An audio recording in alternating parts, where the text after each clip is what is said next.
ಅನ್ವಯಿಸಿದರೆ ಅಥವಾ ರೆಸೊನೇಟ್ ಆದರೆ ಮಾತ್ರ ತೊಗೊಳ್ಳಿ, ಇಲ್ಲಾಂದರೆ ಬಿಟ್ಬಿಡಿ. ಇದು ಒಂದು ಜನರಲ್ ರೀಡಿಂಗ್ ಮಾತ್ರ ಆಗಿರುತ್ತೆ. ಕಾರ್ಡ್ಸ್ನ ಶಫಲ್ ಮಾಡಿದಾಗ ನನಗೆ ಫಸ್ಟ್ ಕಾರ್ಡ್ 4 ಆಫ್ ಕಪ್ಸ್ ಬಂದಿದೆ.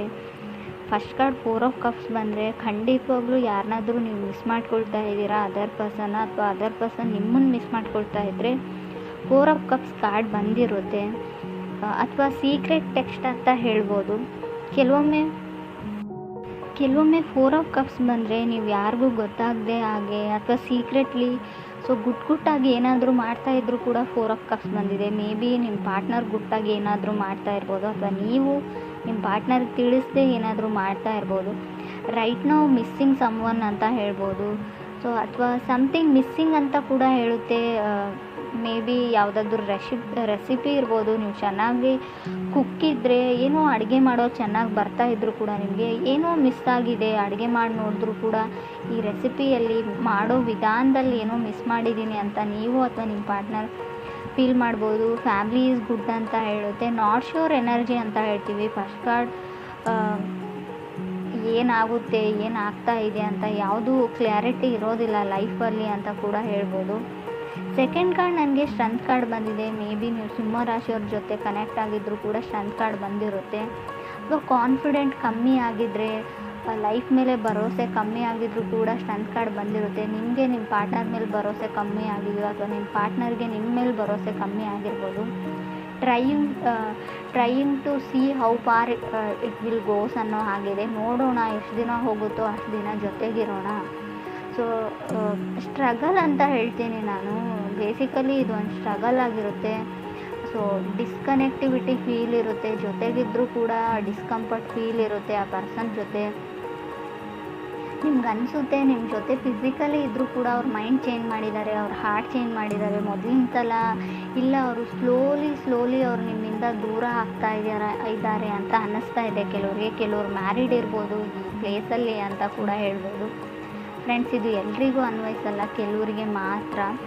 ಥರ್ಡ್ ಕಾರ್ಡ್ ನನಗೆ 5 ಆಫ್ ಪೆಂಟಿಕಲ್ಸ್ ಬಂದಿದೆ. 5 ಆಫ್ ಪೆಂಟಿಕಲ್ಸ್ ಥರ್ಡ್ ಕಾರ್ಡ್ ಬಂದಿರ್ಬೋದು. ಲಾಜಿಕಲಿ ನೀವು ಥಿಂಕ್ ಮಾಡ್ತಾ ಇದ್ದೀರಾ, ಇತ್ತೀಚೆಗೆ ತುಂಬ ಪ್ರಾಕ್ಟಿಕಲ್ ಆಗ್ತಾ ಇದ್ದೀರಾ ನೀವು ನಿಮ್ಮ ಪಾರ್ಟ್ನರು. ಯಾವ ಕಾರಣ ದೂರ ಆಗೋಕ್ಕೆ ಅಂತ ಒಬ್ರಿಗೊಬ್ರು ಎಕ್ಸ್ಪ್ಲೇನ್ ಮಾಡ್ತಾ ಇದ್ದೀರಾ ಅಂತ ಹೇಳ್ಬೋದು. ನೀವೆಷ್ಟೇ ಲಾಜಿಕಲಿ ಟ್ರೈ ಮಾಡಿ, ಎಕ್ಸ್ಪ್ಲೇನ್ ಮಾಡಿ, ಅವ್ರು ತುಂಬ ದೂರ ಹೋಗಿದ್ದಾರೆ, ಮತ್ತೆ ನಿಮ್ಮ ಲೈಫಲ್ಲಿ ಮೊದಲಿನ ಥರ ಇರಲ್ಲ ಅಂತ ಕೂಡ ಕಾರಣ ಹೇಳುತ್ತೆ. 5 ಆಫ್ ಪೆಂಟಿಕಲ್ಸ್, ನೀವು ಯಾವಾಗಲೂ ದುಡ್ಡಿಗೆ ಮಹತ್ವ ಕೊಡ್ತಿರೋ, ವಸ್ತುಗಳಿಗೆ ಮಹತ್ವ ಕೊಡ್ತಿರೋ, ನಿಮ್ಮ ಸ್ಟೇಟಸ್ಸಿಗೆ ಮಹತ್ವ ಕೊಡ್ತಿರೋ, ಅವ್ರ ಮೇಲೆ ನಿಮಗೆ ರೆಸ್ಪೆಕ್ಟ್ ಕಮ್ಮಿ ಆಗಿದೆ, ಕೇರ್ ಮಾಡ್ತಾ ಇಲ್ಲ ಅಂತ ಹೇಳ್ಬೋದು. ಅಷ್ಟೊಂದು ಮೊದಲಿನ ಥರ ಇರೋ ಒಂದು ಸೆಕ್ಯೂರಿಟಿ ಬಾಂಡ್ ಅವ್ರಿಗೆ ಫೀಲ್ ಆಗ್ತಾ ಇಲ್ಲ ಅಂತ ಹೇಳ್ಬೋದು, ನಿಮಗೂ ನಿಮ್ಮ ಪಾರ್ಟ್ನರ್ಗೂ. ಫೋರ್ತ್ ಕಾರ್ಡ್ ನನಗೆ ನೈಟ್ ಆಫ್ ಪೆಂಟಿಕಲ್ಸ್ ಬಂದಿದೆ. ಕೆಲವರು ನೈಟ್ ಆಫ್ ಪೆಂಟಿಕಲ್ಸ್ ಬಂದರೆ ಬ್ರೇಕಪ್ ಆಗಿದೆ, ಹ್ಯಾಪಿ ಟು ಸಿಂಗಲ್ ಅನ್ನೋ ಒಂದು ಲೈನ್ನ ಹೇಳ್ತಾ ಇದ್ದೀರಾ. ಕೆಲವ್ರಿಗೆ ಫೀಲ್ ರಿಜೆಕ್ಟೆಡ್ ಅಂತ ಹೇಳ್ಬೋದು. ನೈಟ್ ಆಫ್ ಪೆಂಟಿಕಲ್ಸ್ ನಿಮ್ಮನ್ನು ಯಾರೋ ರಿಜೆಕ್ಟ್ ಮಾಡಿದ್ದಾರೆ, ಅಥವಾ ರಿಜೆಕ್ಟೆಡ್ ಫೀಲ್ ಆಗ್ತಾ ಇದೆ ಇತ್ತೀಚೆಗೆ, ಅಥವಾ ನೀವು ಯಾರನ್ನಾದರೂ ರಿಜೆಕ್ಟ್ ಮಾಡ್ತಾ ಇದ್ದೀರಾ.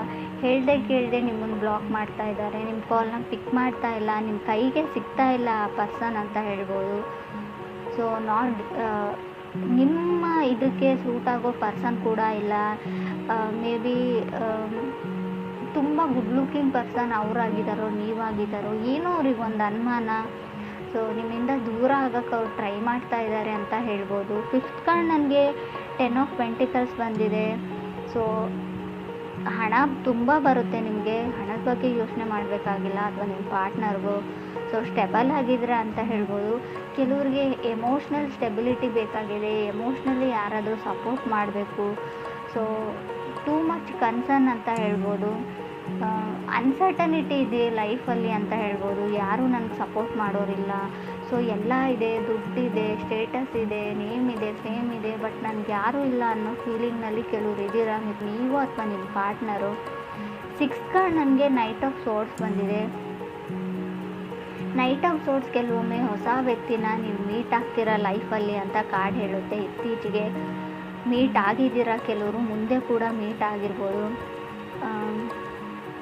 ಮೇ ಬಿ ಜನ ನಿಮ್ಮ ಬಗ್ಗೆ ಮಾತಾಡ್ತಾ ಇದ್ದಾರೆ ಅಥವಾ ಗಾಸಿಪ್ ಮಾಡ್ತಾ ಇದ್ದಾರೆ ಅಂತ ಕೆಲವರಿಗೆ ಅನ್ನಿಸ್ತಾ ಇದೆ. ಫ್ಯಾಮ್ಲಿಯಲ್ಲಿ ಗೊತ್ತಾಗಿರ್ಬೋದು ನಿಮ್ಮ ವಿಷಯ. ಸ್ಟ್ರಗಲ್ ಅಂತ ಹೇಳಲ್ಲ. ಸೊ ವಾರ್ನ್ ಕೂಡ ಮಾಡಿದ್ದಾರೆ, ನಾರ್ಮಲ್ ವಾರ್ನ್ ಇದೆ ಅದು. ಸೊ ಜನ ನಿಮ್ಮ ಬಗ್ಗೆ ಏನೇನೋ ಹೇಳ್ತಾ ಇದ್ದಾರೆ, ನಿಮ್ಮ ಫ್ರೆಂಡ್ ಸರ್ಕಲ್ ಇರ್ಬೋದು, ನಿಮ್ಮ ಕ್ಲಾಸಲ್ಲಿ ಇರ್ಬೋದು, ಜನ ನಿಮ್ಮನ್ನು ಅಬ್ಸರ್ವ್ ಮಾಡ್ತಾ ಇದ್ದಾರೆ, ಗಮನಿಸ್ತಾ ಇದ್ದಾರೆ ಅಂತ ಕಾರ್ಡ್ ಹೇಳ್ತಾ ಇದೆ. ಸೊ ಯಾವುದಕ್ಕೂ ಕೇರ್ಫುಲ್ ಆಗಿರಿ ಅಂತ ಹೇಳ್ತೀನಿ. 7th ಕಾರ್ಡ್ ನನಗೆ ಕಿಂಗ್ ಆಫ್ ಕಪ್ಸ್ ಬಂದಿದೆ. King of cups may be ವೃಶ್ಚಿಕ ರಾಶಿಯವ್ರ ಜೊತೆ ನೀವು ಕನೆಕ್ಟ್ ಆಗಿರ್ಬೋದು. ಸೊ ಕಿಂಗ್ ಆಫ್ ಕಪ್ಸ್ ಬಂದಿರುತ್ತೆ. ಅಥವಾ ನೀವು ಒಂದು ರಿಯಲ್ ಲವ್ನ, ಟ್ರೂ ಲವ್ನ ಹುಡುಕ್ತಾ ಇದ್ದರೆ, ನಿಜವಾದ ಪ್ರೀತಿನ ಹುಡುಕ್ತಾ ಇದ್ದರೆ ಕೂಡ ಕಿಂಗ್ ಆಫ್ ಕಪ್ಸ್ ಬಂದಿರುತ್ತೆ 7th ಪ್ಲೇಸಲ್ಲಿ. ಕೆಲವ್ರಿಗೆ ನಾನು ಆಗಲೇ ಹೇಳಿದೆ, ಇಂಟ್ರೆಸ್ಟ್ ಕಮ್ಮಿ ಆಗಿದೆ, ಸ್ಲೋಲಿ ನಿಮ್ಮಿಂದ ದೂರ ಸರಿತಾ ಇದ್ದಾರೆ ಅಂತ ಹೇಳ್ಬೋದು. ಸೊ ಅವ್ರು ನಾರ್ತ್ ಪೋಲ್ ಆದರೆ ನೀವು ಸೌತ್ ಪೋಲ್ ಆಗ್ತಾ ಇದ್ದೀರಾ, ಗೊತ್ತಾಗ್ತಾ ಇಲ್ಲ.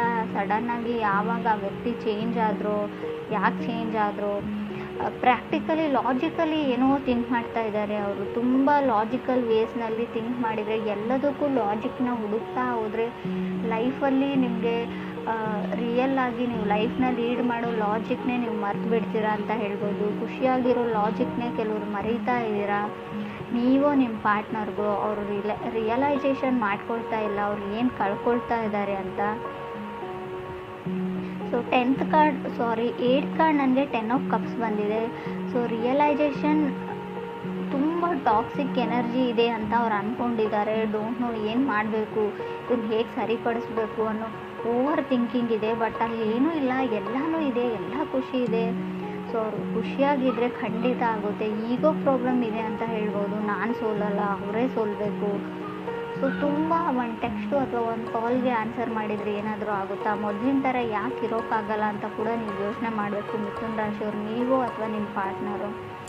ಸೊ ಇಲ್ಲಿ ಯಾವುದೇ ತೊಂದರೆ ಇಲ್ಲ, ಥರ್ಡ್ ಪಾರ್ಟಿ ಇಲ್ಲ, ಯಾರೂ ಇಲ್ಲ. ನೀವು ಅಂದ್ಕೊಂಡಿರ್ಬೋದು ಯಾರಾದರೂ ಇರ್ಬೋದಾ ಅಂತ, ಆ ಥರ ಯಾರೂ ಇಲ್ಲ. 9th ಕಾರ್ಡ್ ನನಗೆ ಹೈ ಪ್ರೀಸ್ಟಿಸ್ ಬಂದಿದೆ. ಹೈ ಪ್ರೀಸ್ಟಿಸ್ ಬಂದಿರೋದ್ರಿಂದ ಕೆಲವರು ಟಾಕ್ಸಿಕ್ ರಿಲೇಷನ್ಶಿಪ್ನ ಬಿಟ್ಟು ಮೂವ್ ಆನ್ ಆಗ್ತಾ ಇದ್ದರೆ, ಆ ಥರ ಇದ್ದರೆ ಓಕೆ ಬಿಡ್ಬೋದು. ಬಟ್ ವಿತೌಟ್ ರೀಸನ್ ನೀವೇ ಏನೇನೋ ಕಲ್ಪನೆ ಮಾಡಿಕೊಂಡು ಒಂದು ಒಳ್ಳೆ ರಿಲೇಷನ್ಶಿಪ್ನ ಹಾಳು ಮಾಡ್ಕೊಳ್ಳೋದು ಒಳ್ಳೇದಲ್ಲ ಅಂತ ಕೂಡ ಕಾರ್ಡ್ ಹೇಳುತ್ತೆ. 10th ಕಾರ್ಡ್ ನನಗೆ ಡೆವಿಲ್ ಕಾರ್ಡ್ ಬಂದಿದೆ. ಹೈ ಪ್ರೀಸ್ಟಿಸ್, ನೀವು ಯಾರ ಲೈಫಿಂದ ಹೊರಗಡೆ ಹೋದರೂ ಅವ್ರ ಮೇಲೆ ಸ್ಪೈ ಮಾಡ್ತಾ ಇರ್ತೀರಾ, ಅವ್ರನ್ನ ಗಮನಿಸ್ತಾ ಇರ್ತೀರಾ, ಅವ್ರು ಏನು ಮಾಡ್ತಾರೆ, ಎಲ್ಲಿಗೆ ಹೋಗ್ತಾರೆ, ಯಾರನ್ನ ಮೀಟ್ ಆಗ್ತಾರೆ ಅಂತ ಆ ಎನರ್ಜಿನ ಕೂಡ ಹೇಳುತ್ತೆ. ಅಥವಾ ನಾರ್ಮಲಿ ನೀವು ಸಿಂಗಲ್ ಇದ್ದರೂ ಕೂಡ ನಿಮ್ಮನ್ನು ಯಾರಾದರೂ ಗಮನಿಸ್ತಾ ಇರ್ಬೋದು, ಅಥವಾ ನೀವು ಯಾರನ್ನಾದರೂ ತುಂಬ ದಿನಗಳಿಂದ ಗಮನಿಸ್ತಾ ಇರ್ಬೋದು. ಅವ್ರ ಮನೆಯಲ್ಲಿ ಅವ್ರ ನೇಮ್ ಏನು, ಅವ್ರ ಸ್ಕೂಲ್ ಯಾವುದು, ಕಾಲೇಜ್ ಯಾವುದು, ಅವ್ರು ಎಲ್ಲಿ ಇರ್ತಾರೆ, ಏನು ಮಾಡ್ತಾರೆ ಅನ್ನೋ ವಿಷಯನ, ಇನ್ಫಾರ್ಮೇಷನ್ನ ಕಲೆಕ್ಟ್ ಮಾಡ್ತಾಯಿದ್ರೆ, ಅಥವಾ ನಿಮ್ಮ ಬಗ್ಗೆ ಯಾರಾದರೂ ಕಲೆಕ್ಟ್ ಮಾಡ್ತಾ ಇರ್ಬೋದು. ಕೇರ್ಫುಲ್ ಆಗಿರಿ ಯಾವುದಕ್ಕೂ. 10th ಕಾರ್ಡ್ ಡೆವಿಲ್ ಕಾರ್ಡ್ ಇರೋದ್ರಿಂದ ಸ್ಟ್ಯಾಂಡ್ ಯುವರ್ ಗ್ರೌಂಡ್ ಅಂತ ಹೇಳುತ್ತೆ. ಸೊ ನಿಮ್ದು ಯಾವುದೇ ರಿಸ್ಟ್ರಿಕ್ಷನ್ ಇದ್ದರೂ, ಯಾವುದೇ ಕೇಜಲ್ಲಿದ್ದರೂ, ನೀವು ಬಂಧನದಲ್ಲಿದ್ದರೂ ಕೂಡ ಅದರಿಂದ ಹೊರಗಡೆ ಬನ್ನಿ. ಸೊ ಏನಾದರೂ ಮಾಡಿ, ಡಿಪೆಂಡ್ ಆಗಬೇಡಿ. ಸೊ ಡಿಪೆಂಡೆನ್ಸಿ ಒಳ್ಳೆಯದಲ್ಲ, ಯಾರ ಮೇಲೂ ಡಿಪೆಂಡ್ ಆಗಬೇಡಿ. ಸೊ ನಿಮ್ಮ ಸ್ವಂತ ಎಬಿಲಿಟಿಯಿಂದ ನೀವು ಕೆಲಸ ಹುಡ್ಕೊಳ್ಳಿ, ಕೆಲಸ ಮಾಡಿ, ನಿಮ್ಗೆ ಏನು ಬರುತ್ತೋ, ನಿಮ್ಮ ಹತ್ರ ಏನು ಸ್ಕಿಲ್ ಇರುತ್ತೋ ಟ್ರೈ ಮಾಡಿ. ಇಲ್ಲ ಅಂದರೆ ಹುಡುಕಿ. ಸೊ ಟ್ರೈ ಮಾಡಿ, ಸ್ಕಿಲ್ನ ಕೂಡ ಡೆವಲಪ್ ಮಾಡ್ಕೊಳ್ಬೋದು. ಝೀರೋ ಸ್ಕಿಲ್ ಇದ್ದರೂ ಕೂಡ ಏನಾದರೂ ಹೊಸದಾಗಿ ಕಲಿಬೋದು. ಆ ಥರ ಯಾರೂ ಇರೋದಿಲ್ಲ ಜೀರೋ ಸ್ಕಿಲ್ಲಲ್ಲಿ. ಏನಾದರೂ ಗೊತ್ತಿರುತ್ತೆ ನಿಮಗೆ, ಅದನ್ನು ಟ್ರೈ ಮಾಡಿ ಅಂತ ಹೇಳ್ತಾ ಇದೆ ಕಾರ್ಡು. ಕೆಲವರಿಗೆ ಸೊ ಅನ್ಸರ್ಟನಿಟಿ ತುಂಬ ಕಾಣಿಸ್ತಾ ಇದೆ ನನಗೆ. ಸ್ಟೆಬಲ್ ಮೈಂಡ್ಸೆಟ್ ಇಲ್ಲ, ಸಡನ್ನಾಗಿ ಚೇಂಜ್ ಆಗೋ ವ್ಯಕ್ತಿ ಜೊತೆ ನೀವು ಕನೆಕ್ಟ್ ಆಗಿದ್ದೀರೋ ಅಥವಾ ನೀವೇ ಆ ಥರ ಇದ್ದೀರೋ. ಸೊ ಕೆಲವ್ರಿಗೆ ಏನೋ ಗೊತ್ತಿಲ್ಲ, ಫೋಕಸ್ ಚೇಂಜ್ ಆಗ್ತಾ ಇದೆ ಅಂತ ನಾನು ಮುಂಚೆನೇ ಹೇಳಿದ್ದೀನಿ. ನೀವು ಅಂದ್ಕೊಂಡಿರೋದ್ರ ಕಡೆ ನಿಮ್ಮ ಗಮನ ಇಲ್ಲ. ಸೊ ಖಂಡಿತವಾಗ್ಲೂ ಫೋಕಸ್ ಚೇಂಜ್ ಆಗ್ತಾ ಇದೆ. ಮೇ ಬಿ ಫೈನಾನ್ಷಿಯಲ್ ಅನ್ಸರ್ಟನಿಟಿ ಕೂಡ ಹೇಳ್ತೀನಿ ನಾನು. ಹಣಕಾಸಿನ ಏರ್ಪೇರು ಕಾಣ್ಬೋದು, ಸ್ವಲ್ಪ ಹಣ ಜಾಸ್ತಿ ಖರ್ಚಾಗ್ಬೋದು. ಸೊ ಅಥವಾ ನೀವು ಶಾಪಿಂಗ್ ಮಾಡ್ತಿರೋ, ಅಥವಾ ದುಡ್ಡು ನಿಮ್ಗೆ ಗೊತ್ತಿಲ್ಲದೆ ಹಾಗೆ ದುಡ್ಡು ಫೋಲ್ ಆಗೋ ಚಾನ್ಸಸ್ ಇದೆ. ಗಮನ ದುಡ್ಡಿನ ಬಗ್ಗೆ ಇರಲಿ ಅಂತ ಕೂಡ ಹೇಳುತ್ತೆ. ಸೊ ಲುಕ್ಸ್ ಬಗ್ಗೆ ಯೋಚನೆ ಮಾಡಬೇಡಿ. ಇಲ್ಲಿ ಜಾಸ್ತಿ ತುಂಬ ನಾನು ಹೇಗಿದ್ದೀನಿ, ಅಪಿರೆನ್ಸ್ ಬಗ್ಗೆ ತುಂಬ ಯೋಚನೆ ಮಾಡ್ತಾ ಇದ್ದೀರಾ. ನಾನು ಚೆನ್ನಾಗಿಲ್ಲ, ನಾನು ಚೆನ್ನಾಗಿದ್ದೀನಿ, ನಾನು ದಪ್ಪ ಇದ್ದೀನಿ, ನಾನು ತುಂಬ ತೆಳ್ಳಗಿದ್ದೀನಿ. ಸೊ ತುಂಬ ಆ ಥರ ಕನಸನ್ನು ಬಿಟ್ಬಿಡಿ ಅಂತ ಕೂಡ ಕಾರ್ಡ್ಸ್ ಹೇಳ್ತಾ ಇದೆ. ಫೀಲ್ ಗುಡ್ಡಲ್ಲಿರಿ.